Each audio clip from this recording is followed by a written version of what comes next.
महाशय दया कृष्ण मेहता के पांव जमीन पर न पड़ते थे। उनकी यह आकांक्षा पूरी हो गई थी जो उनके जीवन का मधुर स्वप्न था। उन्हें वह राज्य अधिकार मिल गया था जो भारत निवासियों के लिए जीवन स्वर्ग है। वाइसराय ने उन्हें अपनी कार्यकारिणी सभा का मेंबर नियुक्त कर दिया था। मित्रगण उन्हें बधाइयाँ दे रहे थे। चारों ओर आनंदोत्सव मनाया जा रहा था। कहीं दावतें होती थी, कहीं आश्वासन पत्र दिए जाते थे।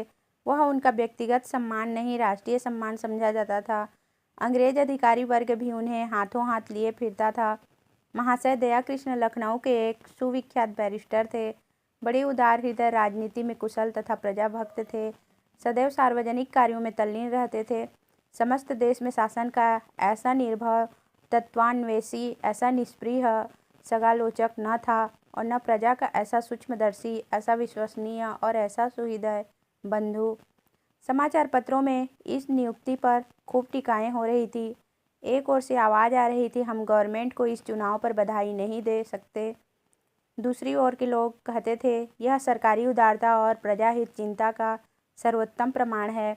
तीसरा दल भी था जो दबी जबान से कहता था कि राष्ट्र का एक और स्तंभ गिर गया। संध्या का समय था। कैसर पार्क में लिबरल लोगों की ओर से महादय मेहता को पार्टी दी गई। प्रांत भर के विशिष्ट पुरुष एकत्र थे। भोजन के पश्चात सभापति ने अपनी वक्तृता में कहा, हमें पूरा विश्वास है कि आपका अधिकार प्रवेश प्रजा के लिए हितकर होगा और आपके प्रयत्नों से उन धाराओं में संशोधन हो जाएगा जो हमारे राष्ट्र के जीवन में बाधक हैं। महाशय मेहता ने उत्तर देते हुए कहा, राष्ट्र के कानून वर्तमान परिस्थितियों के अधीन होते हैं। जब तक परिस्थितियों में परिवर्तन न हो, कानून में सुव्यवस्था की आशा करना भ्रम है तथा विसर्जित हो गई। एक दल ने कहा, कितना न्याययुक्त और प्रशंसनीय राजनैतिक विधान है। दूसरा पक्ष बोला, आ गए जाल में। तीसरा दल ने नैराश्यपूर्ण भाव से सिर हिला दिया पर मुंह से कुछ न कहा। मिस्टर दया कृष्ण को दिल्ली आए हुए 1 महीना हो गया। फागुन का महीना था, शाम हो रही थी। वे अपने उद्यान में हौज के किनारे एक मखमली आराम कुर्सी पर बैठे थे। मिसेज रामेश्वरी मेहता सामने बैठी हुई पियानो बजाना सीख रही थी और मिस मनोरमा हौज की मछलियों को बिस्कुट के टुकड़े खिला रही थी। सहसा उसने पिता से पूछा, यह अभी कौन साहब आए थे? मेहता, काउंसिल के सैनिक मेंबर हैं। मनोरमा, वाइसराय के नीचे यही होंगे। मेहता, वाइसराय के नीचे तो सभी हैं, वेतन भी सबका बराबर है, लेकिन इनकी योग्यता को कोई नहीं पूछता। क्यों राजेश्वरी, तुमने देखा अंग्रेज लोग कितने सज्जन और विनयशील होते हैं। राजेश्वरी, मैं तो उन्हें विनय की मूर्ति कहती हूँ। इस गुण में भी ये हमसे बढ़े हुए हैं। उनकी पत्नी मुझसे कितने प्रेम से गले मिली। मनोरमा, मेरा तो जी चाहता था उनके पैरों पर गिर पड़ूं। मेहता, मैंने ऐसे उदार, शिष्ट, निष्कपट और गुणग्राही मनुष्य नहीं देखे। हमारा दया धर्म कहने ही को है। मुझे इसका बहुत दुख है कि अब तक क्यों इसने इनसे बदगुमान रहा। सामान्यतः इनसे हम लोगों को जो शिकायतें हैं उनका कारण सम्मेलन का न होना है, एक दूसरे के स्वभाव और प्रकृति से परिचित नहीं। राजेश्वरी, एक यूनियन क्लब की बड़ी आवश्यकता है जहाँ दोनों जातियों के लोग सहवास का आनंद उठावें। मिथ्या द्वेष भाव के मिटाने का एकमात्र यही उपाय है। मेहता, मेरा भी यही विचार है। घड़ी देखकर 7 बज रहे हैं। व्यवसाय मंडल के जलसे का समय आ गया। भारत निवासियों की विचित्र दशा है। ये समझते हैं कि हिंदुस्तानी मेंबर काउंसिल में आते ही हिंदुस्तान के स्वामी हो जाते हैं और जो चाहे स्वच्छंदता से कर सकते हैं। आशा की जाती है कि वे शासन की प्रचलित नीति को पलट दें, नया आकाश और नया सूर्य बना दें। उन सीमाओं पर विचार नहीं किया जाता है कि जिनके अंदर मेंबरों को काम करना पड़ता है। राजेश्वरी, इनमें इनका दोष नहीं। संसार की यह रीति है कि लोग अपने से सभी प्रकार की आशा रखते हैं। अब तो काउंसिल के आधे मेंबर हिंदुस्तानी हैं। क्या उनकी राय का सरकार की नीति पर असर नहीं हो सकता? मेहता, अवश्य हो सकता है और हो रहा है, किंतु उस नीति में परिवर्तन नहीं किया जा सकता। आधे नहीं, अगर सारे मेंबर हिंदुस्तानी हों तो भी वे नई नीति का उद्घाटन नहीं कर सकते। वे कैसे भूल जावें कि काउंसिल में उनकी उपस्थिति केवल सरकार की कृपा और विश्वास पर निर्भर है।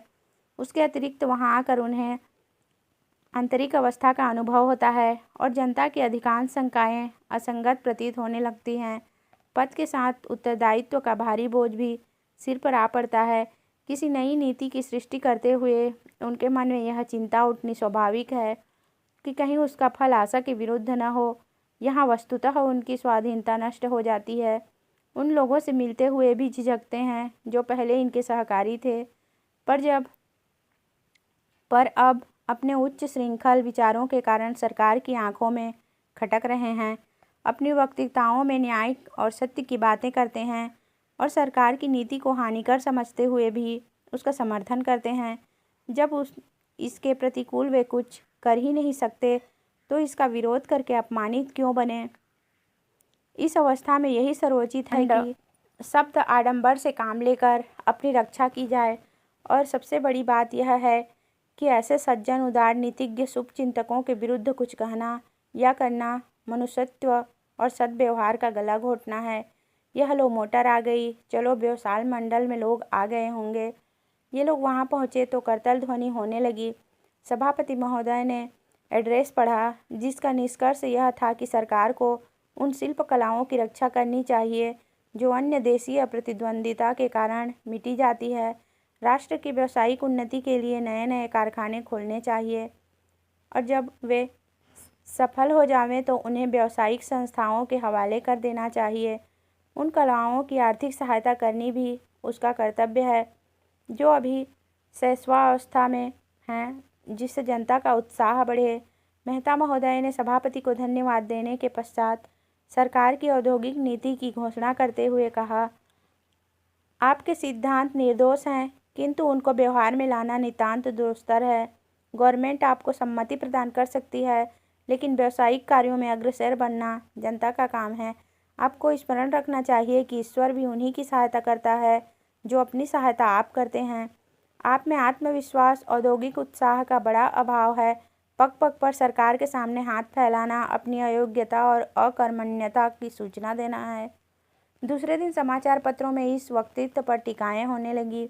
एक दल ने कहा, मिस्टर मेहता की स्पीच ने सरकार की नीति को बड़ी स्पष्टता और कुशलता से निर्धारित कर दिया है। दूसरे दल ने लिखा, हम मिस्टर मेहता की स्पीच पढ़कर स्तंभित हो गए। व्यवसाय मंडल ने वही पद ग्रहण किया जिसके प्रदर्शक स्वयं मिस्टर मेहता थे। उन्होंने उस लोकोक्तियों को चरितार्थ कर दिया कि नमक की खान में जो कुछ जाता है नमक हो जाता है।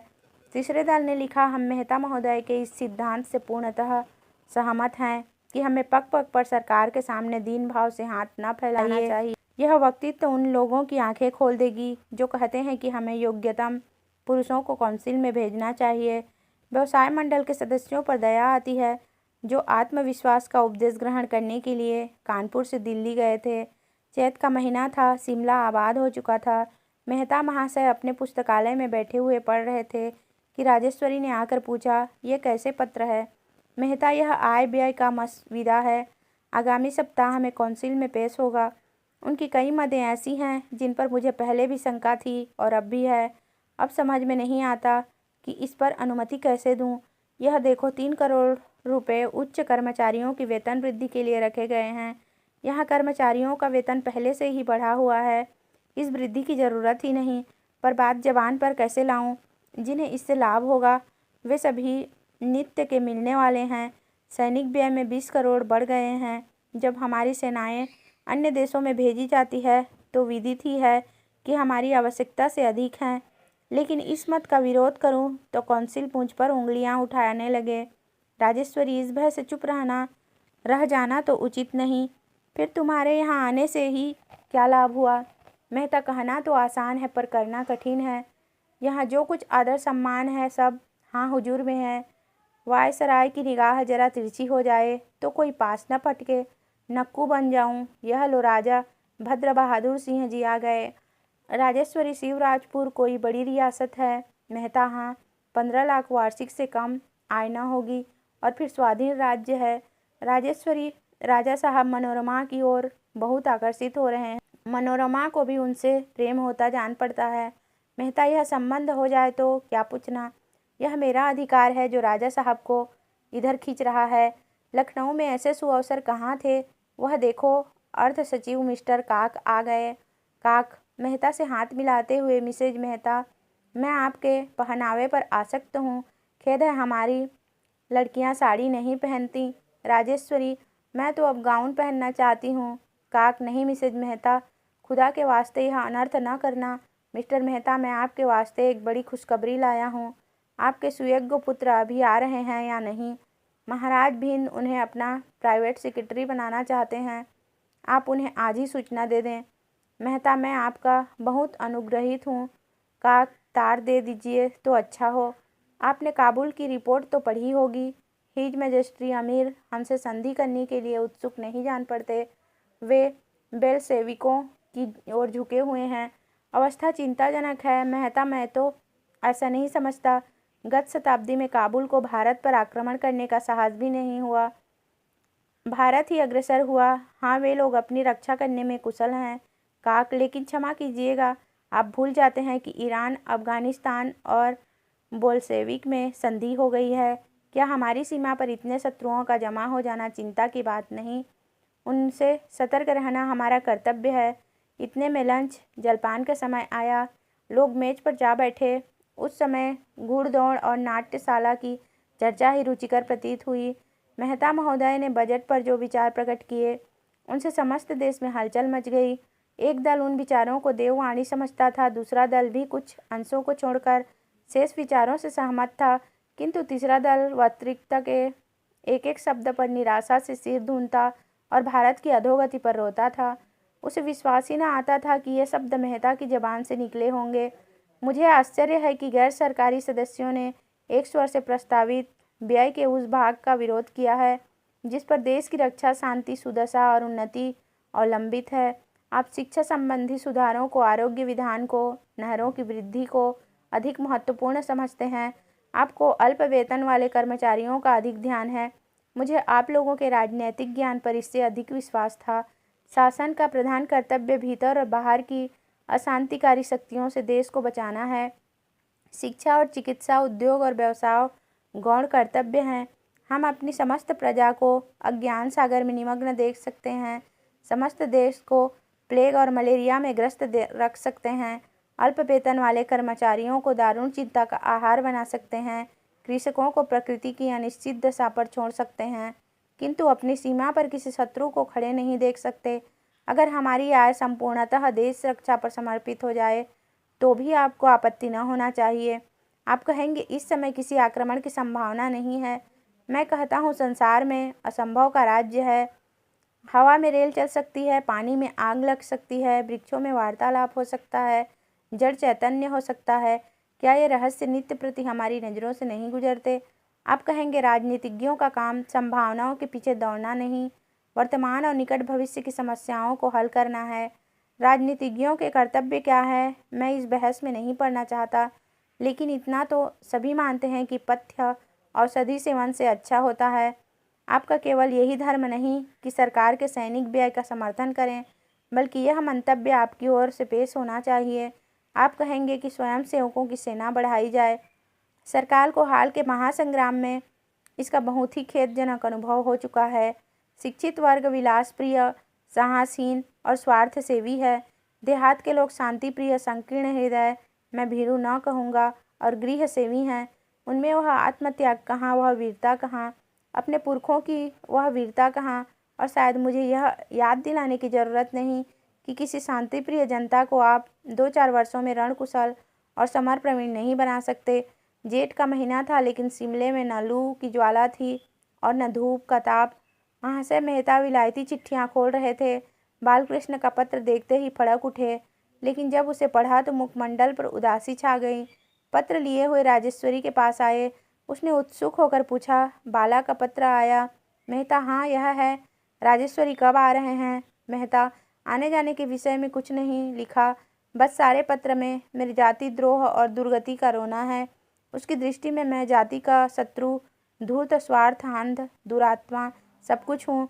मैं नहीं समझता कि उसके विचारों में इतना अंतर कैसे हो गया। मैं तो उसे बहुत ही शांत प्रकृति, गंभीर, सुशील, सच्चरित्र और सिद्धांत प्रिय नव युवक समझता था और उस पर गर्व करता था। और फिर यह पत्र लिखकर ही उसे संतोष नहीं हुआ। उसने मेरी स्पीच का विस्तृत विवेचन एक प्रसिद्ध अंग्रेजी पत्रिका में छपवाया है। इतनी कुशल हुई कि वह लेख अपने नाम से नहीं लिखा, नहीं तो मैं कहीं मुंह दिखाने योग्य न रहता। मालूम नहीं यह किन लोगों की कुसंगति का फल है। महाराज भिंद की नौकरी उसके विचार में गुलामी है। राजा भद्र बहादुर सिंह के साथ मनोरमा का विवाह घृणित और अपमानजनक है। उसे इतना साहस कि मुझे धूर्त, मक्कार, ईमान बेचने वाला कुलद्रोही कहे। यह अपमान मैं उसका मुंह नहीं देखना चाहता। राजेश्वरी, लाओ जरा इस पत्र को मैं भी तो देखूं। वह तो इतना मुंहफट न था। यह कहकर उसने पति के हाथ से पत्र लिया और 1 मिनट में आधांत पढ़कर बोली, यह सब कटु बातें कहाँ हैं? मुझे तो इसमें एक भी अपशब्द नहीं मिलता। मेहता, भाव देखो, शब्दों पर न जाओ। राजेश्वरी, जब तुम्हारे और उसके आदर्शों में विरोध है तो उसे तुम पर श्रद्धा क्यों कर हो सकती है? लेकिन मेहता महोदय जामे से बाहर हो रहे थे। राजेश्वरी की सहिष्णुतापूर्व बातों से वे और जल उठे। दफ्तर में जाकर उसी क्रोध में पुत्र को पत्र लिखने लगे, जिसका एक एक शब्द छुरी और कटार से भी ज़्यादा तीखा था। उपयुक्त घटना के 2 सप्ताह पीछे मिस्टर मेहता ने विलायती डाक खोली तो बालकृष्ण का कोई पत्र न था। समझे मेरी चोटें काम कर गई। आ गया सीधे रास्ते पर, तभी तो उत्तर देने का साहस नहीं हुआ। लंदन टाइम्स की चीट फाड़ी। इस पत्र को बड़े चाव से पढ़ा करते थे और तार की खबरें देखने लगे। सहसा उनके मुंह से एक आह निकली। पत्र हाथ से छूटकर गिर पड़ा। पहला समाचार था, लंदन में भारतीय देशभक्त का जमाव। ऑनरेबल मिस्टर मेहता की वक्तव्य पर असंतोष। मिस्टर बालकृष्ण मेहता का विरोध और आत्महत्या। गत शनिवार की वेक्सटन हॉल में भारतीय युवकों और नेताओं की एक बड़ी सभा हुई। सभापति मिस्टर ताली बजाने कहा, हमको बहुत खोजने पर भी काउंसिल के किसी अंग्रेज मेंबर की वक्तृता में ऐसे मर्मभेदी, ऐसे कठोर शब्द नहीं मिलते। हमने अब तक किसी राजनीतिज्ञ के मुख से ऐसे भ्रांतिकारक, ऐसे निरंकुश विचार नहीं सुने। इस वक्तृता ने सिद्ध कर दिया कि भारत के उद्धार का कोई उपाय है तो वह स्वराज है, जिसका आशय है मन और वचन की पूर्ण स्वाधीनता, क्रमागत उन्नति, इवोल्यूशन। पर से यदि हमारा एक एतबार अब तक नहीं उठा था तो अब उठ गया। हमारा रोग असाध्य हो गया है। यह अब चूड़ों और अवलेहों से अच्छा नहीं हो सकता। उससे निवृत्त होने के लिए हमें कायाकल्प की आवश्यकता है। ऊंचे राज्य पद हमें स्वाधीन नहीं बनाते, बल्कि हमारी आध्यात्मिकता पराधीनता को और भी पुष्ट कर देते हैं। हमें विश्वास है कि ऑनरेबल मिस्टर मेहता ने जिन विचारों का प्रतिपादन किया है उन्हें वे अंतःकरण से मिथ्या समझते हैं, लेकिन सम्मान, लालसा, श्रेय, प्रेम और पदानुराग ने उन्हें अपनी आत्मा का गला घोटने पर बाध्य कर दिया है। किसी ने उच्च स्वर से कहा, यह मिथ्या दोषारोपण है। लोगों ने विस्मित होकर देखा तो मिस्टर बालकृष्ण अपनी जगह पर खड़े थे। क्रोध से उनका शरीर कांप रहा था। वे बोलना चाहते थे, लेकिन लोगों ने उन्हें घेर लिया और उनकी निंदा और अपमान करने लगे। सभापति ने बड़ी कठिनाई से लोगों को शांत किया, किंतु मिस्टर बालकृष्ण वहां से उठकर चले गए। दूसरे दिन जब मित्रगण बालकृष्ण से मिलने गए तो उनकी लाश फर्श पर पड़ी हुई थी। पिस्तौल की 2 गोलियां छाती से पार हो गई थी। मेज पर उनकी डायरी खुली पड़ी थी।